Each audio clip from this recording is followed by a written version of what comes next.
जब बचपन में इस कॉमिक्स का ऐड देखा था तो ये जो विलेन है इसमें, इसका कटा हुआ हाथ पे एक ब्लेड लगा हुआ है। तो हम लोग सोचते थे कि यार ये तो बड़ा ख़तरनाक बंदा दिख रहा है, कैसी होगी।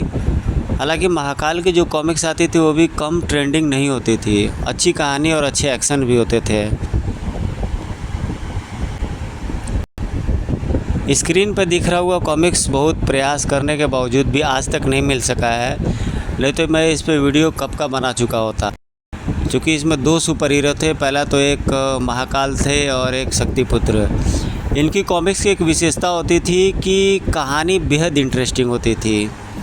भले अन्य लोगों की कोई भी राय हो, लेकिन मैंने शक्तिपुत्र की कई कहानियों में देखा है उनकी कहानी दूसरे पब्लिकेशन से बिल्कुल अलग होती थी। अब ये अलग बात है कि वो हिट हुई या नहीं हुई, लेकिन अलग होती थी उनकी कहानियाँ। और उस दौर में बच्चों को आकर्षित करने के लिए एक और ट्रेंड चलता था, छूमंतर। ये वो चीज़ होती थी जिसमें छोटी मोटी कोई एक मैजिक सिखाई जाए बच्चों को। तो स्कूल वगैरह के टाइम के बाद हम ये करने का एक्सपेरिमेंट करते थे, प्रयोग करते थे कि हो जाए हम लोग से। बशर्ते ये तो हो तो नहीं पाता था, मगर देख करके पढ़ करके बड़ा इंटरेस्ट होता था इसमें। अब आते हैं मुख्य टॉपिक पर। ये है मुख्य टॉपिक, गुनाह की दलदल। जो मैंने देखा इसका पीडीएफ में, तो मुझे आकर्षक लगा इसका कवर। और रोबोकॉप की तरह शक्तिपुत्र थे और इनके साथ 4-5 गुंडे, तो ये इंटरेस्ट आया। ठीक इसी के नीचे दिखाई दे रहा है मैडम मोडोना और जूडो क्वीन राधा का एक कॉमिक्स का ऐड। इनकी भी कॉमिक्स कम इंटरेस्टिंग नहीं होती थी, बहुत इंटरेस्टिंग होती थी। ज़्यादातर इसमें मार्शल आर्ट होता था, थोड़ी बहुत कॉमेडी होती थी इनकी कॉमिक्स में। मैडम मोडोना, इन्होंने जो मोटरसाइकिल पे बैठी हुई हैं, चुटिया वाली हैं, यही इसमें थी मेन हीरोइन या जो भी कह ले। और हरविंद्र मांकड़, एक बड़े नाम कॉमिक्स इंडस्ट्री में, एक बड़े नाम हरविंद्र मांकड़ जी का। द्रोणा फीचर्स, वत्सला कौशिक, ये 2 कॉम्बिनेशन ज़बरदस्त कॉम्बिनेशन होते थे और पिक्चराइजेशन भी बिल्कुल अलग होती थी। तो ये कोई दक्षिण अफ्रीका के जंगलों का कोई एक सीन दिखाई दे रहा है जिसमें बहुत सारे कंकाल दिखाई पड़ रहे हैं और नीचे कुछ गैंगस्टर्स किसी अपराध की योजना बनाते हुए। जल्दी वे कबीले के सरदार के शिविर में थे। सरदार तुम्हारा भतीजा आया है अपने 2 दोस्तों के साथ। चाचा, ओ मोइन आओ बेटे, शहर जाकर तुम तो कबीले वालों को भूल ही गए हो। नहीं भूला कहाँ, देखो मौका मिलते ही मैं तो चला आया। मेहमान नवाजी के बाद बोलो तुम्हारे लिए कि मैं क्या कर सकता हूँ। चाचा, ये लोग मेरे ख़ास दोस्त हैं, इन्हें किसी मामले में जोरा की ज़रूरत है। मैं चाहता हूँ कि कुछ दिन के लिए तुम जोरा को हमारे साथ भेज दो। तो इन्हें जोरा चाहिए। छड़बड़ को सरदार सोच पड़ गया। फिर ठीक है, मैं जोरा को इनसे मिलवा देता हूँ, बात करके देख लो। कुछ ही क्षणों बाद उनके सामने था। हेलो एवरीबॉडी, यह है जोरा। मोइन तो इसकी बहुत तारीफ़ कर रहा था। सरदार ने परिचय कराया। जोरा, यह मोइन है, मेरे स्वर्गवासी भाई का लड़का, और ये इसके दोस्त शैंकी और डैनी। ये किसी मामले में तुम्हारी मदद चाहते हैं। किस मामले में? विस्तार से तो तुम्हें बॉस ही बताएंगे, संक्षेप में यह समझ लो कि एक हत्या करनी है। हत्या के विषय में शैंकी इतनी सरलता से बोल रहा था मानो किसी बच्चे को ट्यूशन पढ़ाने की बात कर रहा हो। मैं तुम लोगों के लिए हत्या क्यों करूँगा? हम लोगों के लिए, सरदार और उसके भतीजे के लिए, और उन रुपयों के लिए जो तुम्हें इस हत्या के बदले प्राप्त होंगे। जोरा ने एक बार सरदार की ओर देखा, फिर शैंकी और डैनी से बोला, क्या तुम समझते हो कि मैं पैसों के लिए हत्या करने को तैयार हो जाऊंगा? मोइन ने हमें बताया था कि तुम पैसों के लिए कुछ भी कर सकते हो, लेकिन तुम्हें देखने के बाद लगता नहीं कि तुम यह काम कर पाओगे। जोरा की भवें तन गई। वह क्यों? मोइन ने बताया था कि तुम बहुत खतरनाक आदमी हो। मगर सरदार हंस पड़ा। यह तो बिल्कुल मामूली नज़र आता है, यही ना? हा। अभी तुम ठीक तरह से मिले ही कहाँ हो जोरा से। ठीक से मिल भी लेंगे सरदार, जल्दी क्या है। तुम बताओ, अगर मैं तुम्हारे लिए हत्या कर दूँ तो कितना पैसा मुझे मिलेगा? शैंकी, ढेरों बोरियों में भर कर। पर मेरा ख्याल है तुम पहले उस आदमी के बारे में भी जान लो जिसकी तुम्हें हत्या करनी है। जोरा ने आग्नेय दृष्टि से डैनी को देखा। तुम जोरा को बहुत कम नाप रहे हो और इसमें तुम्हारी गलती भी नहीं है। शक्ति जब तक आदमी को दिखाई न दे जाए आदमी विश्वास नहीं करता है। चाचा ठीक कर रहे हैं डैनी। जोरा का जब तक तुम कमाल न देखो तुम्हें उसकी योग्यता का यकीन नहीं आएगा। सरदार और मुइन ने बात संभाली। ठीक है, इसे कहो अपना हुनर दिखाए। नहीं, तुम्हें नहीं, मैं तुम्हारे बॉस को ही दिखाऊंगा। लेकिन बॉस की उम्मीदों पर तुम अगर खरे न उतरे तो हमारा क्या होगा? हम अपनी तसल्ली हो जाने के बाद ही तुम्हें बॉस के पास ले चलेंगे। काम जोरा को तुम्हें नहीं, तुमसे नहीं, तुमसे जोरा को है, इसलिए शर्तें जोरा रखेगा, तुम नहीं, समझे? इतना गुरूर। कोलंबो से रवाना होने से पूर्व सरदार की मुइन से गुप्त भेंट। मुझे तुम पर यकीन है, लेकिन मामला हत्या का मुइन, इसलिए मुझे बताओ कि तुम्हारे दोस्त जोरा से कोई अवैध काम तो नहीं कराना चाहते? नहीं नहीं, मुझ पर यकीन करो। जोरा तुम्हारे कबीले का रक्षा के समय दुश्मनों की हत्या भी तो करता ही है ना। बस वैसा ही मामला है। मेरे दोस्तों को जोरा से ऐसी ही मदद चाहिए। क्षण भर को सरदार की आंखों में संदेह उभरा, फिर वह विश्वास और स्नेह में बदल गया। तुम मेरे भतीजे हो मोइन, मुझे अफसोस है कि मैंने संदेह किया। कोई बात नहीं। जंगल में रहने वाले भोले भाले इंसान हमेशा ही अवैध ढंग से कुछ कार्य करते हैं। अगली सुबह वे लोग वहाँ से विदा हुए। शाम तक हम लोग बॉस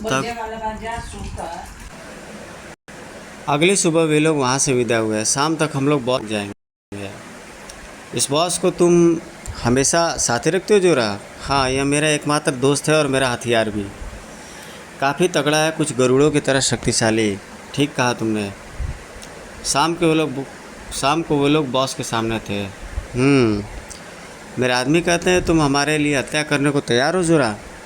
हाँ, फिलहाल एक हत्या जिसकी सिलसिले में मुझे तुम्हारे आदमी मुझ तक पहुँचे। क्या तुम्हें मेरे आदमियों ने उसके बारे में कुछ बताया जिसकी तुम्हें हत्या करनी है? अभी नहीं। पता नहीं तुम उसकी हत्या कर भी सकोगे या नहीं। जोरा ने निशानेबाजी का अभी तक तुम्हें अंदाज़ा नहीं है, इसलिए मैंने तुम्हारे आदमियों को बताया था कि मैं तुम्हें अपनी निशानेबाजी दिखाऊंगा। वह भी देखेंगे, पर पहले तुम्हें उसके बारे में कुछ बता दे जिसकी तुम्हें हत्या करनी है। फिर भी अगर तुम समझोगे कि तुम उसकी हत्या कर सकते हो तो तुम्हारी योग्यताएं भी देखेंगे। मैं उस बेनाम आदमी के बारे में भी जानने के लिए उत्सुक हो गया हूँ जिससे आप सभी इतने आतंकित हैं। वह चीज़ ही ऐसी है जोरा, अभी तुम खुद ही समझ जाओगे। Lights off, projector on Danny. Yes boss. पर्दे पर एक चित्र उभरा। यह है शक्तिपुत्र, भारतीय ब्लैक कैट कमांडो फोर्स का सर्वश्रेष्ठ कमांडो। आधा आदमी आधा रोबो। पृथ्वी का संभवतः सबसे शक्तिशाली व्यक्ति, सबसे बेहतरीन लड़ाका। इसकी तलवार विशेष धातु की बनी है जो लोहे और पत्थर को काट सकती है, गैंडे और मगरमच्छ की खाल को भी चीर सकती है। और इसका रिवॉल्वर लेज़र किरण फेंकता है जो दीवार, चट्टान, फौलाद सबको भेज सकता है। इसका निशाना बहुत सच्चा है। इसका सारा शरीर फौलाद का है, बुलेट प्रूफ, धारदार व नुकीले हथियारों से बेअसर। इसके हेलमेट से छोटे पर खतरनाक तीर निकलते हैं। सर जूतों से सौर ऊर्जा किरण। इसके दस्ताना में कलाइयों में 2 पैने छुरे छिपे रहते हैं। यह गजब का फुर्तीला है जोरो। बॉस ने जोरा को शक्तिपुत्र के बारे में पूरा विवरण बताया। फिर अब बोलो जोरा, क्या तुम शक्तिपुत्र की हत्या कर सकते हो? जोरा का जवाब चौंका देने वाला था। हाँ। कैसे? फौलादी रोबो पर मैं कुछ समझा नहीं। मैं समझाता हूँ। वे बाहर लॉन में आ गए। वहाँ जोरा ने प्रदर्शन की पूरी तैयारी की हुई थी। जोरा ने उन्हें अपनी विद्या की झलक दिखाई। गजब का निशाना, आधुनिक अस्त्र, जन ठर। उन तीरों को वापस ले आने वाला उसका बाज। छी। मैं 300 गज की दूरी तक बिल्कुल सही निशाना लगाता हूँ। शक्तिपुत्र और हेलमेट के नाक और उसके आसपास का हिस्सा खुला हुआ है। मेरे तीर को उतनी जगह बहुत है और ज़रूरत पड़ने पर मेरे विस्फोटक तीर उसके पूरे रोबो को उड़ा देने में बहुत है। मुझे विश्वास है कि मैं उसकी हत्या कर दूंगा, लेकिन लेकिन इस हत्या का पारिश्रमिक तुम्हें ज़्यादा देना होगा। मैं तैयार हूँ। 10 लाख, 20 लाख, 50 लाख, बोलो तुम्हें कितना चाहिए? $1 करोड़। सबकी आंखें आश्चर्य से फट गई। इतने परेशान क्यों हो रहे हो? मैंने कुछ ज़्यादा नहीं मांगा है। तुम्हारे उस दुश्मन के हिसाब से यह रकम कुछ भी नहीं है। जोरा ने ठीक ही कहा था। जरा देर को बॉस सोच में पड़ गया। $1 करोड़ यानी 27 करोड़ रुपए। सोच लो, अच्छी तरह सोच लो। $1 करोड़ से ही मैं शक्तिपुत्र की हत्या की गारंटी लूँगा, वरना कोलंबो लौट जाऊँगा। इससे एक पैसा कम नहीं होगा। लालची आदमी। उसी रोज़ शाम को जोरा हवाई जहाज़ में बैठा हुआ था। यह मेरा पहला अवैध काम होगा।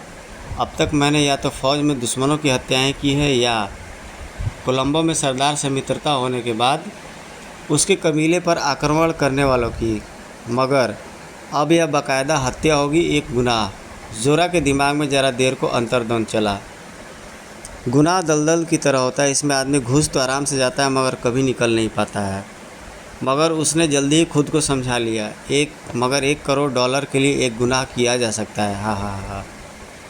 और भारतीय गुप्तचर विभाग के मुख्यालय में, सर, साउथ अफ्रीका से आने वाले एक प्लेन से भारत एयरपोर्ट पर उतरते हुए मेजर जोरावर को देखा गया है। मेजर जोरावर, इराकी फ़ौज का जवाज जो इराकी अमेरिका युद्ध में लापता हो गया था, वही? यस सर, वही। 8 साल बाद लापता रहने के बाद आज वह प्रातः भारतीय एयरपोर्ट पर देखा गया है।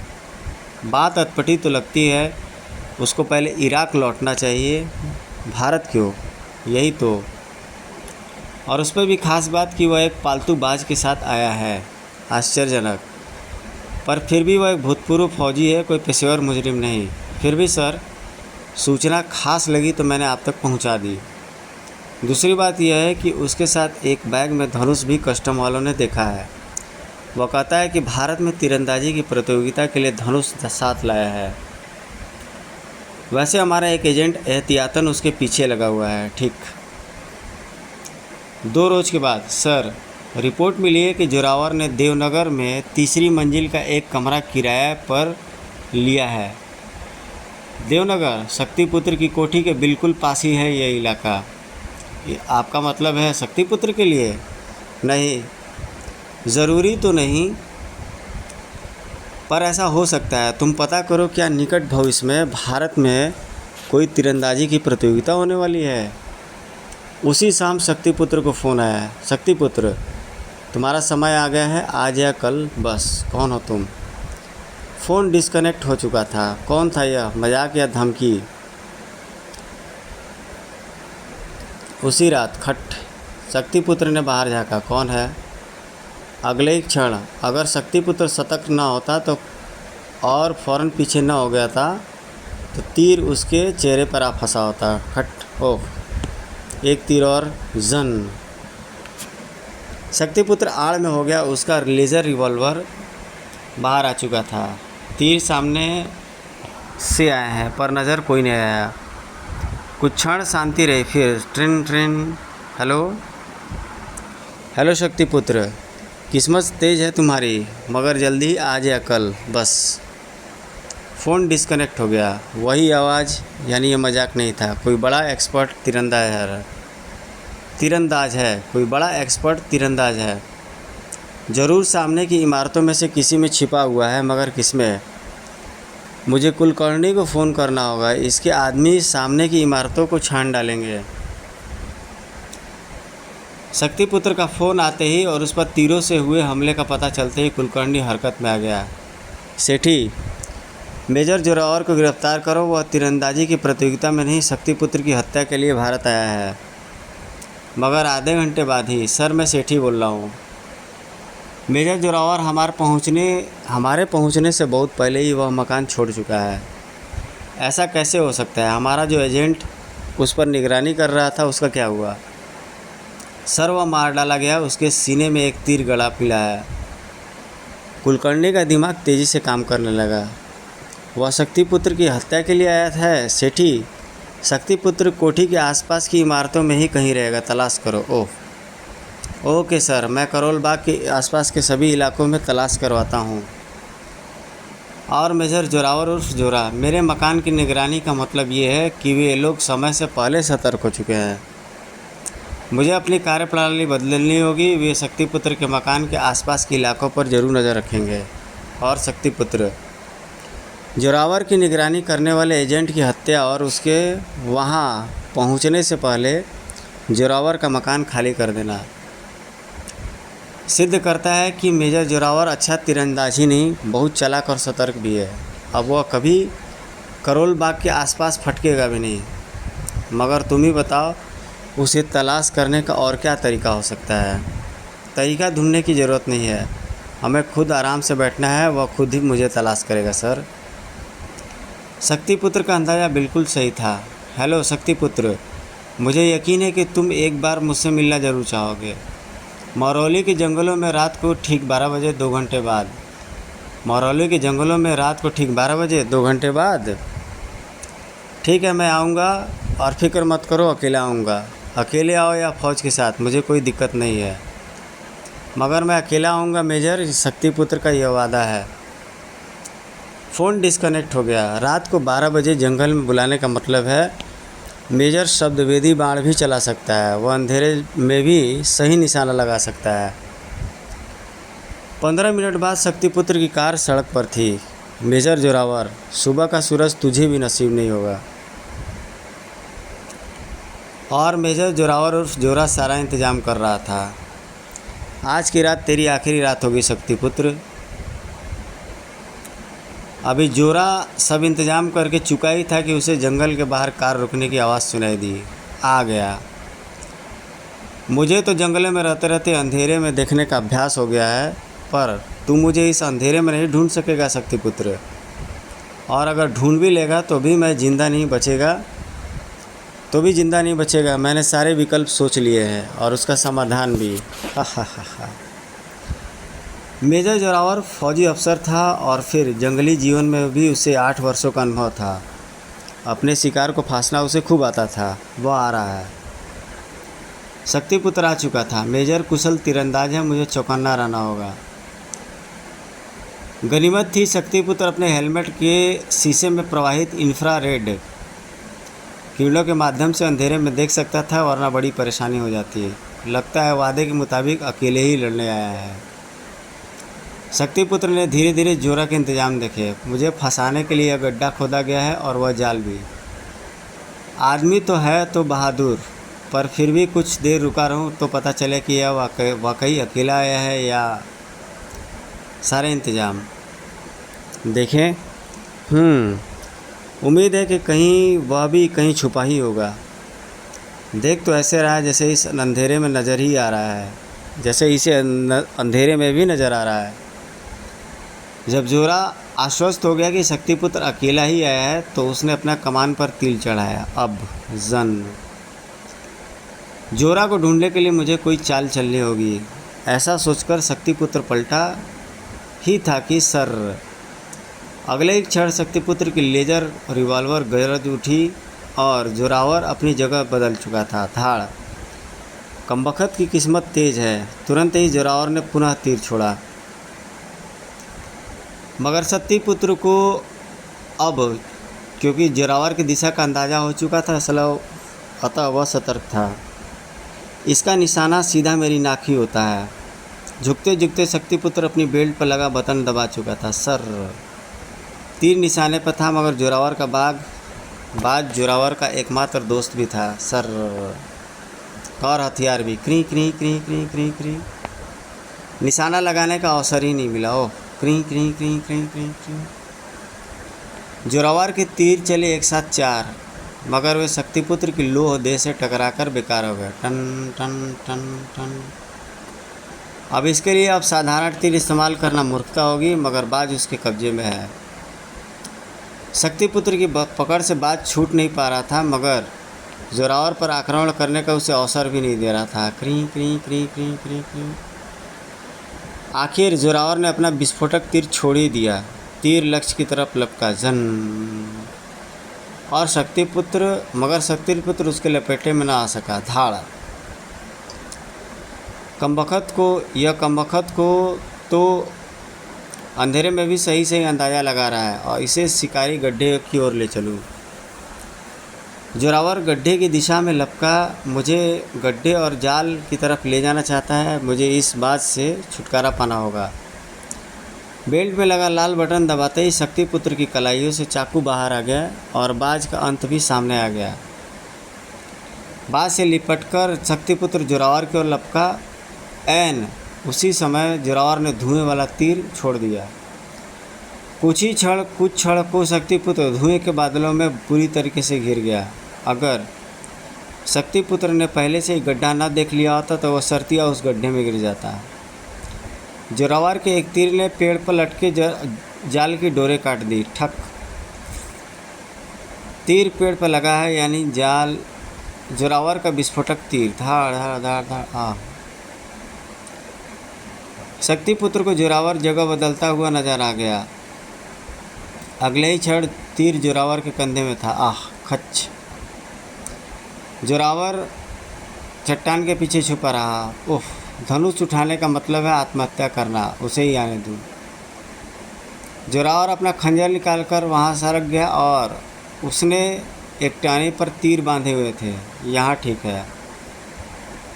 जैसे ही वह इस तरफ आएगा मैं रस्सी को काट दूंगा। और उस बेचारे को क्या पता कि शक्तिपुत्र उसके सारे इंतजाम देख चुका है।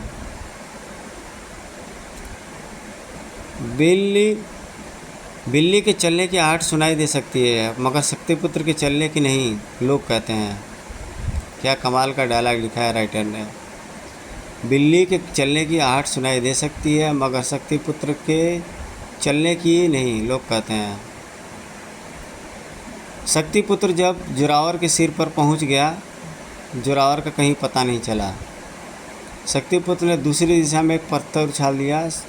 जोरावर ने रस्सी काट दी। अब मरेगा।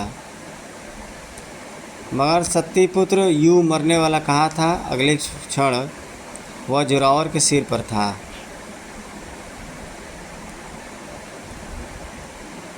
जोरावर ने खंजर से शक्तिपुत्र से मुकाबले की कोशिश की लेकिन ज़्यादा समय तक खंजर उसके हाथ में न रह पाया। धाड़, आह। और फिर शक्तिपुत्र की तूफानी किक, आह, धाड़।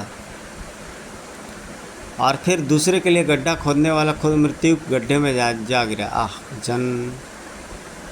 अगले क्षण सब शांत हो गया। मेजर जोरावर और जोरा मौत का झूला झूल रहा था। शक्तिपुत्र उसकी लाश कार में डालकर कुलकर्णी के पास ले आया। शुक्र है तुमने मेजर को ठिकाने लगा दिया। ये हुआ सर, मगर इसकी मृत्यु ने इस सवाल को हमेशा के लिए रहस्य बना दिया है कि इसे भेजा किसने था। यहाँ पर ये स्टोरी ख़त्म होती है। दोस्तों, आपको कैसी लगी आप लोग कमेंट करके ज़रूर बताइएगा। चूँकि शक्तिपुत्र की कॉमिक्स थोड़ी ट्रेंडिंग में हमेशा रहती है और लोग इसे नेट पर खोजते हैं, इसलिए मैंने इसे बनाने का सोचा और इसे अपनी आवाज़ दी। गाइज़, मेरी आवाज़ आपको कैसी लगती है? स्टोरी कॉमिक्स एक्सप्लेनेशन मोड में कृपया लाइक, सब्सक्राइब, शेयर, कमेंट अवश्य करें। मिलते हैं आपसे जल्दी ही एक नेक्स्ट वीडियो में। Till then take care, goodbye, जय हिंद।